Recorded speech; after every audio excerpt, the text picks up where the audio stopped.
नमस्कार साथियों, मैं आपका बैंक अंकित चौहान एक बार फिर स्वागत करता हूं अपने यूट्यूब चैनल ग्रामीण हेल्प अंकित चौहान में। उम्मीद है दोस्तों आप सभी लोग अच्छे होंगे। दोस्तों, जिन लोगों के खिलाफ 107/16 की कार्रवाई हो जाती है, CRPC की धारा 107 और 116 के तहत जिन व्यक्तियों को पाबंद कर दिया जाता है, तो दोस्तों उनके लिए मैं आपको आज ये वीडियो बना रहा हूँ कि आप लोगों के विरुद्ध दोबारा ये कार्रवाई ना हो और आप इसमें क्या क्या स्टेप ले सकते हैं। दोस्तों, कार्रवाई किसी भी व्यक्ति के खिलाफ सही हुई है या फिर गलत हुई है, ये विषय तो एक अलग है। मान लीजिए कई बार ऐसे भी व्यक्ति हैं जो लड़ाई झगड़ा कर रहे हैं, उन्होंने लड़ाई झगड़ा किया है, तो उनके खिलाफ 107/16 की कार्रवाई होगी दोस्तों, वो ठीक है। लेकिन जिस व्यक्ति का कोई लड़ाई झगड़े से कोई मतलब ही नहीं है, कुछ नहीं है, बावजूद इसके उसके विरुद्ध 107/16 की कार्रवाई हुई है, तो ये दोस्तों गलत है। जाहिर सी बात है, गलत ही होगा। तो लेकिन दोनों ही पक्षों के लिए दोस्तों कि इस तरह का जो प्रकरण है, यदि पहली बार आपके विरुद्ध ये कार्रवाई हो रही है, तो इसके लिए दोस्तों आपको करना ये है कि जैसे ही आपने जमानत कराई, अपनी आपकी जमानत हो गई, जमानत होने के उपरांत दोस्तों 5 से 6 महीने केस चलता है। आप तारीख पर जाते हैं या फिर आपके अधिवक्ता तारीख ले लेते हैं। इसके बाद दोस्तों केस का डिस्पोजल हो जाता है, यानी कि निस्तारण हो जाता है। अब निस्तारण होने के बाद आपका जो केस है उसमें क्या आदेश किया मजिस्ट्रेट ने, यानी कि मजिस्ट्रेट से मतलब दोस्तों SDM ने, या जहाँ पर कमिश्नरेट है, कमिश्नरी है, वहाँ पर जो पुलिस उपायुक्त है, उन्होंने क्या आदेश किया, अंतिम जो आदेश है जो पत्रावली पर होगा, उसका आपको दोस्तों प्रमाणित नकल लेनी पड़ेगी। आपके वकील वहाँ से प्रमाणित नकल के लिए एक आवेदन डाल देंगे, नकल सवाल उसको बोलते हैं, और 101 से 2 दिन में दोस्तों उसकी प्रमाणित नकल आपको, पक्की नकल आपको मिल जाएगी।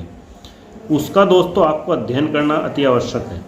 उस आदेश में जो किया है संबंधित मजिस्ट्रेट ने, संबंधित अधिकारी ने, उसमें क्या लिखा गया है कि उन्होंने पूरी पत्रावली का, पूरे वाद चला 6 महीने, उसमें क्या पाया आपके विरुद्ध। तो जाहिर सी बात है दोस्तों, जिन लोगों के खिलाफ पहली बार ये कार्रवाई होती है, लोग उसमें अक्सर बरी हो जाते हैं।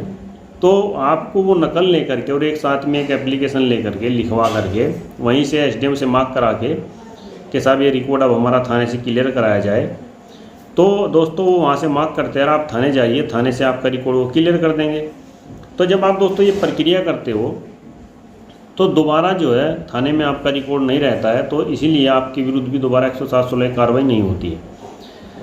लेकिन कई बार दोस्तों देखा ये गया है कि लोग जो है, कार्रवाई हो जाती है, सारी बात ठीक है, जमानत करा लेते हैं, केस ख़त्म भी हो जाता है, लेकिन थाने से रिकॉर्ड अपना क्लियर नहीं कराते हैं, जो कि दोस्तों गलत है। दोस्तों, अगर थाने वाले रिकॉर्ड एक बार को मान लीजिए नहीं क्लियर कर रहे हैं, वो आपकी एप्लीकेशन को नहीं ले रहे हैं, तो दोस्तों आप उसको रजिस्टर्ड डाक से भेजिए, रजिस्टर्ड AD डाक, उससे आप उसको भेजिए और भेज करके उसको जो है डाक स्लिप उसको संभाल कर रख लीजिए और उसकी एक कॉपी अपने पास रखिए।